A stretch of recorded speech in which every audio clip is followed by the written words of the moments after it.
Hello, my name is Lonzo Caves, and I am presenting an executive summary of Chapter 4, Designing the Lateral Organizations.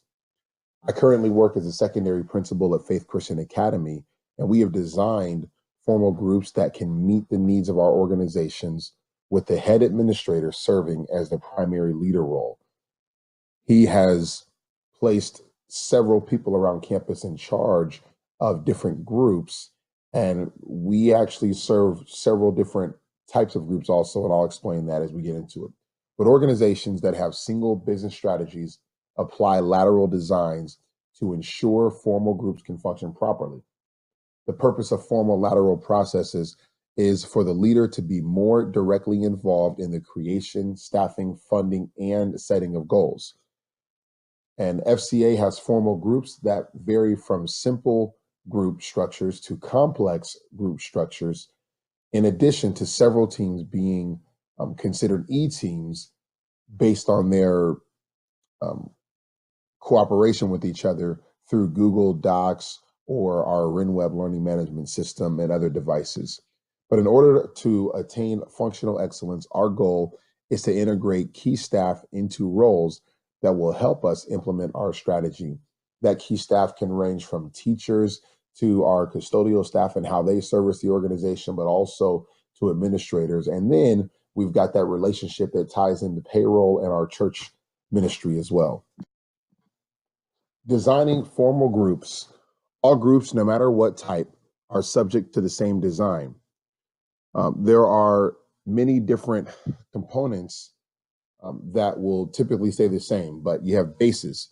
A primary base is chosen for structure, and depending on the strategy, the other bases will be prioritized by the organization designer.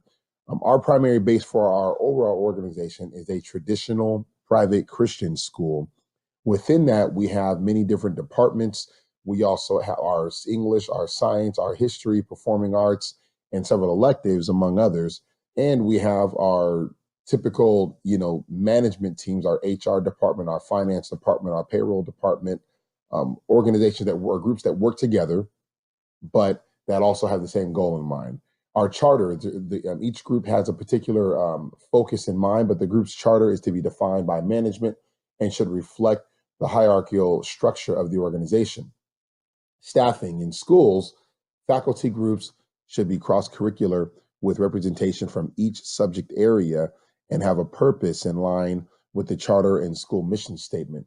Those are the groups that we have that have to do with teaching and curriculum design. However, we also have groups that will meet and decide on policies. They will help out with handbook descriptions. They will also help out with deciding our classroom sizes, classroom formats, and our scheduling. Conflicts.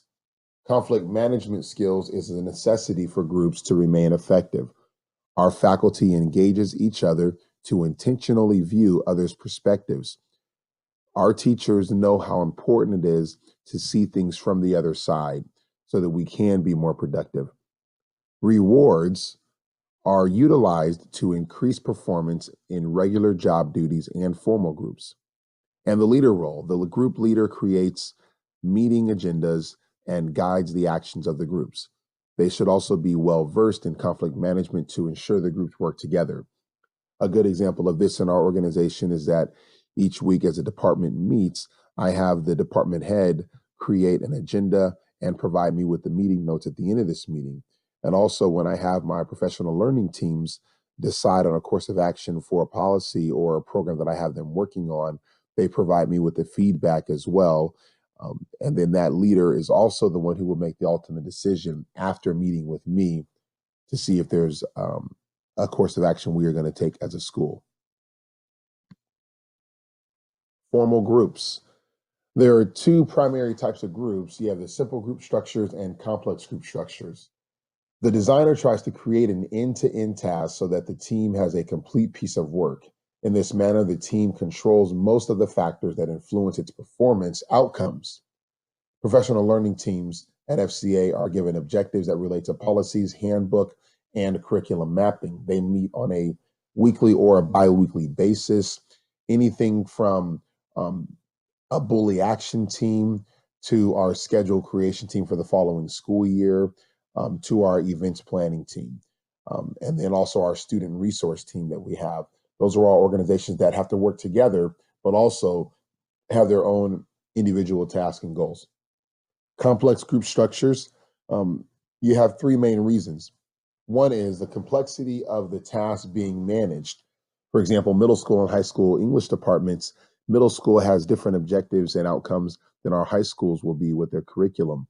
They have to work together, but they also have to work separate to make sure that they are meeting their standards. The number of people participating in the team. It's difficult to have one large high school team, one large middle school team, and one large elementary and preschool team. And so within each of those groups, we break those down into smaller groups, so that they can work together, but also that they can accomplish um, more meaningful goals and tasks. Business has multiple dimensions, is the third component. Communication between our church and our school for shared facility use. We have our school that uses it really during all the school day hours, and our church that uses it in the evening hours. However, there are a lot of crossovers, and we have groups that do crossover. For example, we have one payroll department for our church and our school. We have one kitchen staff for our church and our school that has to cooperate with everybody across the entire organization. A spectrum of design is the size of the team must be large enough to work cohesively without conflict, and small enough to accomplish each of their tasks. Um, the teams that are too large, they can't always reach their goals. And if a team is too small, focus on just their goals, they won't be able to really affect change in the organization. The coordination of teams. We have almost on an everyday basis, everybody in our school or from K through 12 uses Google Sheets or Google documents to work on different objectives together, work on different deliverables, whether it might be their lesson plans or it will be their curriculum design. But that way they don't always have to meet face to face, but can meet virtually. And then integrating roles and creating full-time leaders. Flexible leadership is costly. Um, First cost is investing in staff, and the second cost is dealing with conflict. When you're investing in staff, you've got to invest in your secretaries and your admin assistants to manage the day to day. You've got to invest in your teachers to be able to teach and design their curriculum accordingly, and you've got to hope that they can do that. And then dealing with the second cost, which is dealing with conflict. As the principal, I have to manage relationships from parents to teachers, students to teachers, students to students, parents to other parents. These are all different conflicts that I may have to manage among many others, but also teachers have to manage the same thing. And then I've got to manage the teacher to teacher conflicts. For example, this teacher wants to teach this class next year. However, this teacher is teaching it, and there's a rift between them that I've got to meet with him and decide how I need to proceed. The design of integrating roles. You have the structure of the role, which many variations, but ideal for the integrator to report directly to the GM. Staffing choice, hiring the right people capable of implementing the strategy. The status of the role, statuses can be bolstered by increasing the rank. And then lastly, information systems. What do you use to communicate um, and compile data? With our overall structure, um, each of the groups that I have, they will respond and they will report directly to me, who then I report directly to the head administrator, my boss. We staff people as a team. The principals get together with the administration and several teachers when it comes to hiring. So there's that group of people that decide who's going to be in the group, but also who's going to be inside of a formal group. Not so much hiring the right people, but also placing the right people in the groups. The status of the role of the leader, you've got to sometimes give somebody a title for people to see them as the leader that we're expecting them to be. And we actually use a learning management system called RenWeb to manage and filter all of our data so that our parents and our faculty can be on the same page. There's also the planning process for roles, focusing the efforts of different perspectives to create solutions. And the reward system is rewarding teams for achieving multidimensional goals. When we have a goal set for student learning, based on our standardized test scores, how do we reward? How do we reward the teachers for meeting their goals? Or when I have a bully action team that needs to develop a presentation and give to the students, what do I do for them once they're finished with that presentation and they put an entire policy together? The budget authority, giving control of the budget to the proper roles. If they're in a capacity where they've got to manage something, what kind of authority am I giving them to purchase things, or am I telling them to do something without giving them the proper resources that they need?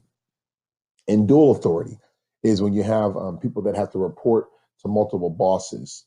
For example, my teachers, they report to me, but also they need to report to their, to my boss, which is the head administrator. And we actually have teachers that have a dual role of teaching in elementary and they teach in the high school classes. They're more of elective teachers and they need to answer to the elementary principal, but they also answer to the secondary principal, which is myself. Leadership for formal groups is decided based on the priority of the strategy and the difficulty of the strategy being implemented. So being very wise on the decisions to bring certain people into leadership, making sure that they are capable of handling the job presented in front of them. And in conclusion, the formal lateral process is designed to allow for a smooth workflow of information, product management, and the design of working teams. Design teams are created to be productive, thus incentives and rewards, and also to be flexible in their ability to work in multi-dimensions of the organization. And resolving conflicts is a key component of simple and complex groups. Communication is integral in resolving conflicts and maintaining healthy working relationships. At our organization, we really pride ourselves on our communication with our staff and our teachers. When there are conflicts, how do we resolve those? I do my best to resolve them as quickly as possible between parents and teachers and students and teachers.